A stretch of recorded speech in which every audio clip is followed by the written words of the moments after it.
First ఏఎన్ఎంఎల్కి వాళ్ళకి intensive ఒక course conduct చేసి వాళ్ళని రెగ్యులర్ పోస్టులో పెట్టడం అనేది గవర్నమెంట్ చేయాలనుకుంటే అది వాళ్ళ ఇష్టం, పర్లేదు, నో ప్రాబ్లం.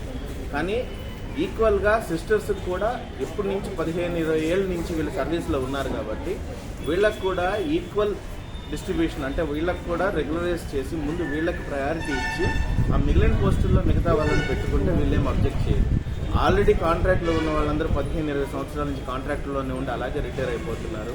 ఇందాక ఒక సిస్టర్ గారు చెప్పినట్టుగా కోవిడ్లో చనిపోయినా కూడా అదే రెగ్యులర్ పోస్ట్లో ఉన్న సిస్టర్ గారు చనిపోతే వాళ్ళ ఇంట్లో ఎవరికో ఒకరికి కంపెన్షనేట్ ఉద్యోగం అనేది వస్తుంది, అది కూడా వాళ్ళు లాస్ అవుతున్నారు. అలాగే పే స్కేల్స్ లాస్ అవుతున్నారు. ఒక ఇంత పద్ధతిలో ఇంతే అమౌంట్ ఇస్తామనే ఇదిలో కాంట్రాక్ట్ ఉద్యోగాలు చేయించుకుంటున్నారు. కాబట్టి 15-20 సంవత్సరాల నుంచి డెడికేటెడ్గా వర్క్ చేస్తున్నారు. కాబట్టి ప్రయారిటీ బేసిస్లో ఇంత డెడికేటెడ్గా వీళ్ళు ఉన్నారు. కాబట్టి ఎప్పటి నుంచో సర్వీసులో ఉన్న వాళ్ళని ముందు రెగ్యులరైజ్ చేసుకున్నాక తర్వాత మిగతా మనకి ఇప్పుడే కాదు, కన్జర్వేటివ్గా ఎప్పటి నుంచో మన ట్రెడిషనల్ వే ఏంటి అని అంటే ఎన్నో సంవత్సరాల నుంచి సర్వీస్ ఇస్తున్న కాంట్రాక్ట్ వాళ్ళని ముందు రెగ్యులరైజ్ చేసుకొని ఆ తర్వాత వెనకాల వచ్చిన వాళ్ళకి నెక్స్ట్ ప్రొసీజర్లో నెక్స్ట్ ప్రయారిటీగా వాళ్ళకి ఇవ్వటం అనేది జరుగుతుంది.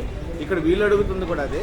కాకపోతే ఏంటంటే ఏఎన్ఎంని చెయ్యొద్దు అని వీళ్ళు అనటం, మళ్ళీ లేదు సిస్టర్లకు ఇవ్వద్దని ఏఎన్ఎంలు అనటం, వీళ్ళు పరస్పరంగా మనస్పర్ధలకు దారి చేస్తుంది వీళ్ళ మాటలు. అలా కాకుండా వాళ్ళకి ఇచ్చే ప్రయారిటీ వాళ్ళకి ఇవ్వండి, ఇబ్బంది లేదు. ముందు వీళ్ళు ఎన్నో 15-20 ఏళ్ళ నుంచి సర్వీస్లో ఉన్నారు కాబట్టి ప్రయారిటీ బేసిస్లో ముందు వీళ్ళకి ఇచ్చే ఛాన్స్, ఆ తర్వాత మిగిలిన వాళ్ళకి ఇచ్చుకుంటే ఇద్దరికి కూడా సమన్యాయం జరుగుతుందని మా ఉద్దేశం. సో దీనిలో భాగంగా ఈరోజు ఇక్కడ నిరసన కార్యక్రమం తెలపటము, ఇక్కడ ఉన్న కావలి ఏరియా హాస్పిటల్లో పనిచేస్తున్న doctors, staff, nursing, other than nursing, paramedical అందరూ కూడా ఇక్కడ సపోర్ట్ చేయడం వీళ్ళకి. ఇదే విషయాన్ని రేపు నెక్స్ట్ వీక్లో ఖచ్చితంగా గవర్నమెంట్ చర్చలకు పిలిచినప్పుడు హెల్త్ మినిస్టర్ గారితో మీటింగ్ ఉంది. హెల్త్ మినిస్టర్ గారు, ప్రిన్సిపల్ సెక్రటరీ గారికి కూడా ఇది మా సైడ్ నుంచి, డాక్టర్స్ అసోసియేషన్ సైడ్ నుంచి కూడా వీళ్ళకి మేము మద్దతు తెలుపుతున్నామని ఖచ్చితంగా మేము వీళ్ళకి అనుకూలంగా ఉండేలాగా మేము కూడా ట్రై చేస్తాం చర్చల్లో. సో దానిలో భాగంగా ఈరోజు నిరసన కార్యక్రమం జరుగుతుంది. Thank you.